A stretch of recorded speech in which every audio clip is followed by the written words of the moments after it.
Hi, I'm Kelly, and the reason I'm still alive today is because of my mother. After you hear my story too, you might think I don't deserve the life my mother gave me. Well, sometimes I think so too. It all began since I was a little child.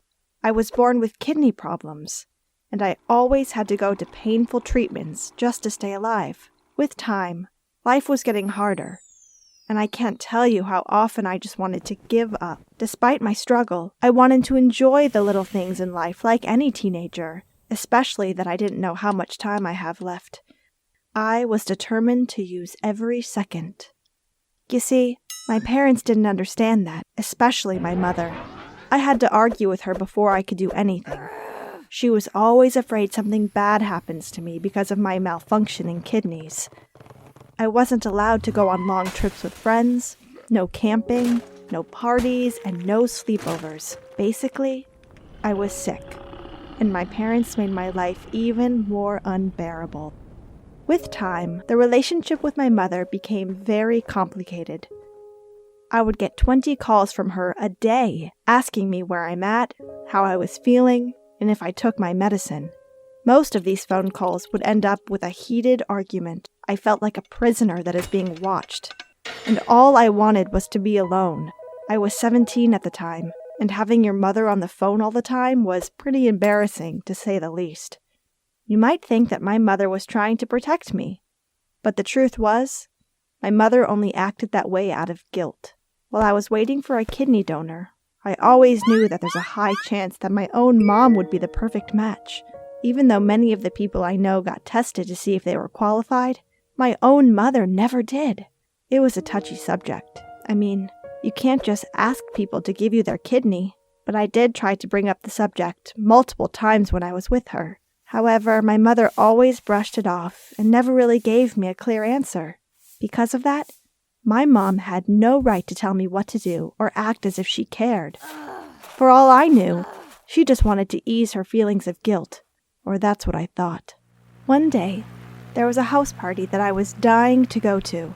I knew that my mother would never approve, and there was no way I could miss it. So I planned to go without telling her. After school, I told her I'm staying over at my friend's house to work on a project, and my plan was to stay there and go to the party after. And that's exactly what happened. I wasn't going to let my mother ruin my mood, so I sent her a text saying that my phone was about to die and that I'll be home late. Samantha and I went together, and the party was booming. There were music, dancing, and even alcohol. Most importantly, Jacob was there, the boy I had a crush on for ages.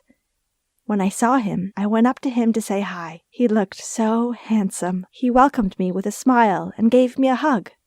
Jacob then asked if he could get me something to drink.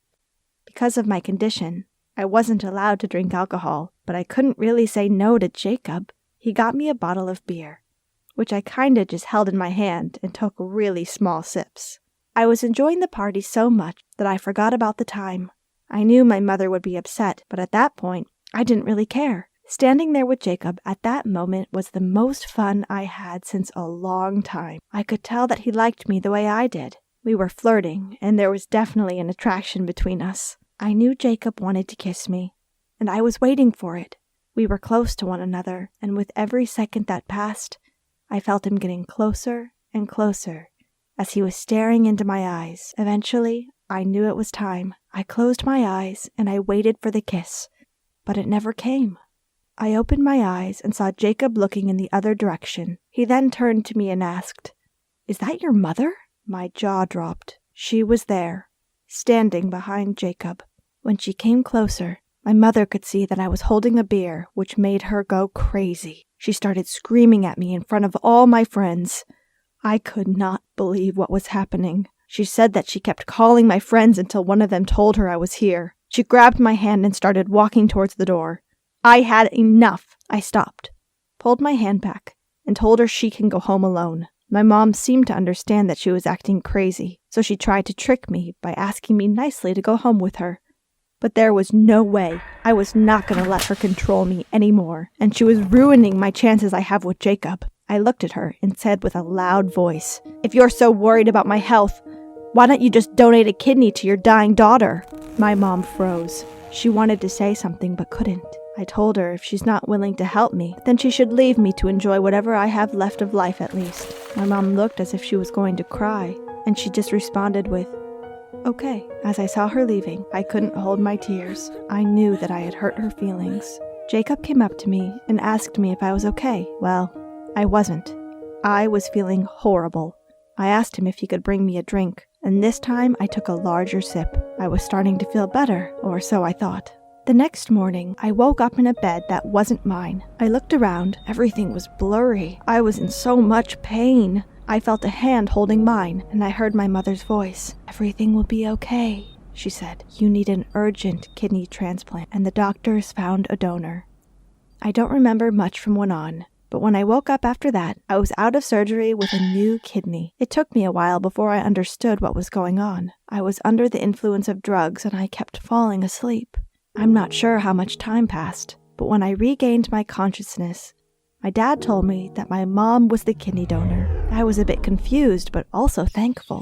This was the moment I had been waiting for my whole life, and all I wanted to do was to hug my mom and thank her. I asked my dad how she was doing, but my father was silent. He said that I needed to rest and everything will be okay. My heart started beating fast. I knew something was wrong with my mother. I asked my dad again how she was, and I could see that he was trying to hold back his tears. I immediately started to cry, and I kept repeating my question. Eventually, my father told me that my mother had passed away. I was quiet for a few moments. It can't be. How could she die? She was just with us. My father then explained that my mother knew she was an eligible donor from the beginning, but the problem was that the doctors told her that her body might not be strong enough, and she could risk her life. She then decided to wait for another donor, but when things seemed hopeless, she chose to give me her kidney without my knowledge. She was sure that if I knew it would risk her life, I wouldn't accept it. It was her choice, my father said. She couldn't see you suffer like that any longer. I wasn't ready to hear that answer. I couldn't believe how selfish I was. I wished at that moment to go back and undo everything. I didn't want my mother's kidney. I wanted my mother. Years passed. Until this day, the guilt I feel is unbearable. If you're watching this, please make sure you make your mother feel appreciated as long as you have the chance to do so.